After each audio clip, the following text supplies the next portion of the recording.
जिस खूबसूरत सी बच्ची की आप तस्वीर देख रहे हैं वो अब इस दुनिया में नहीं है, महज इन तस्वीरों में जिंदा है। झारखंड के दुमका की ये बच्ची एक सिरफिरे लव जिहादी की सनक का शिकार हो गई।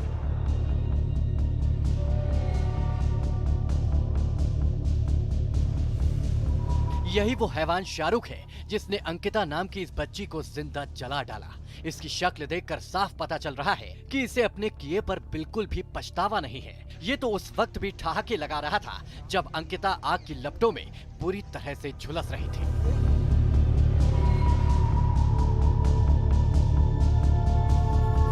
ये मामला झारखंड में दुमका के जरवाडीह का है, जहां शाहरुख हुसैन नाम का सिरफिरा अंकिता नाम की इस लड़की के पीछे पड़ा था। वो बार बार अंकिता को फोन करके उससे दोस्ती करने का दबाव डाल रहा था, जबकि अंकिता ने शाहरुख से दोस्ती से साफ मना कर दिया था।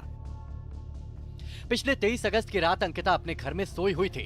इसी बीच शाहरुख ने घर के पीछे खिड़की के रास्ते अंकिता के ऊपर पेट्रोल छिड़क दिया और आग लगा दी। आग लगने के बाद चीखती चिल्लाती अंकिता घर से बाहर निकली। अंकिता आग में जलती रही और शाहरुख तमाशा देखता रहा।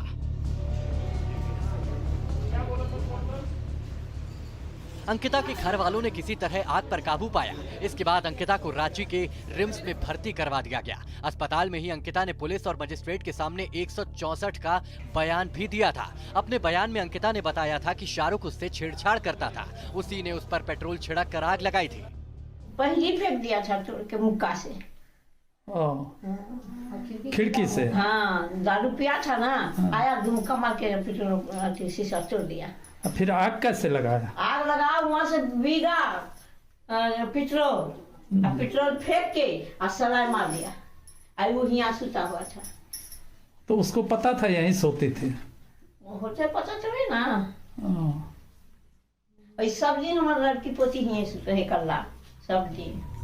4 दिन तक रिम्स में अंकिता जिंदगी और मौत से जूझती रही, लेकिन वो जिंदगी की जंग जीत नहीं सकी। सांसों की डोर टूट गई।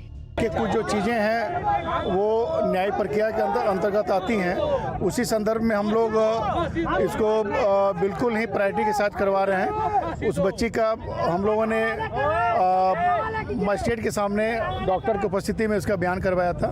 वो डाइंग डिक्लेरेशन के रूप में उसको माना जाएगा और इस केस का जो त्वरित विचारण है ना, उसके बारे में हम लोगों ने कोर्ट को इंटीमेट किया है और अभी से 1 सप्ताह से 2 सप्ताह के अंदर 1 पखवाड़ा मैक्सिमम होगा।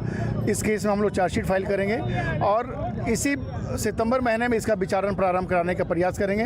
हम लोग के पास में जो एविडेंसेस है उसके मुताबिक इस केस में एक्यूज को सज़ा मिलना मतलब एकदम आवश्यक है। एक लव जिहादी की सनक की शिकार हुई अंकिता की मौत से पूरे झारखंड में हलचल मच गई। हिंदुत्ववादी संगठनों ने धरना देकर प्रदर्शन किया, साथ ही हत्यारे शाहरुख के लिए फांसी की सजा की मांग की। और जब तक इंसाफ नहीं मिलेगा हम लोग उसके साथ हैं। उस परिवार को 1 करोड़ रुपए का मुआवजा, साथ में एक सरकारी नौकरी, जिसका हम लोग मांग किए हैं। अंकिता हत्याकांड के बहाने बीजेपी को भी हेमंत सोरेन सरकार पर हल्ला बोलने का मौका मिल गया। घटना दिल को दहला देने वाली घटना। बहन अंकिता अब नहीं रही इस दुनिया में, स्वर्गवासी हो गई। एक अपराधी प्रवृत्ति वाला, एक असामाजिक तत्व शाहरुख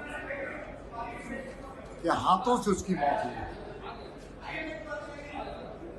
सरकार से मेरा मांग है कि फास्ट ट्रैक के माध्यम से अपराधी को फांसी के तख्ते पर पहुंचाने का काम सरकार करे। उस परिवार को आर्थिक सहायता और एक सरकारी नौकरी देने का काम करे। सरकार पिकनिक मोड से वापस आए और जो समाज में घटनाएं घट रही है, महिलाओं के साथ बलात्कार की घटना, महिलाओं के साथ तेजाब छिड़क के मारने की, पेट्रोल जला करके मारने वाली घटना है, इस पर अविलंब संज्ञान लें। अंकिता की मौत का मामला सोशल मीडिया पर भी सुर्खियों में छा गया। झारखंड के पूर्व मुख्यमंत्री अर्जुन मुंडा ने लिखा कि बहुत दुखद, आखिरकार दुमका की बेटी अंकिता रांची के रिम्स में जिंदगी की जंग हार गई। शाहरुख नाम के वहशी युवक ने उसे पेट्रोल छिड़क कर आग के हवाले कर दिया था। राज्य सरकार फास्ट ट्रैक कोर्ट का गठन कर हत्यारे को फांसी की सजा दिलाए। अंकिता के लिए इंसाफ की आवाज उठ चुकी है। उस बेटी का कातिल शाहरुख हुसैन पुलिस की गिरफ्त में है। उसके लिए फांसी की सजा की मांग की जा रही है। अंकिता के घर वाले भी कह रहे हैं कि उनकी बेटी की आत्मा को शांति तभी मिलेगी जब उसका कातिल फांसी के फंदे पर लटकाया जाएगा।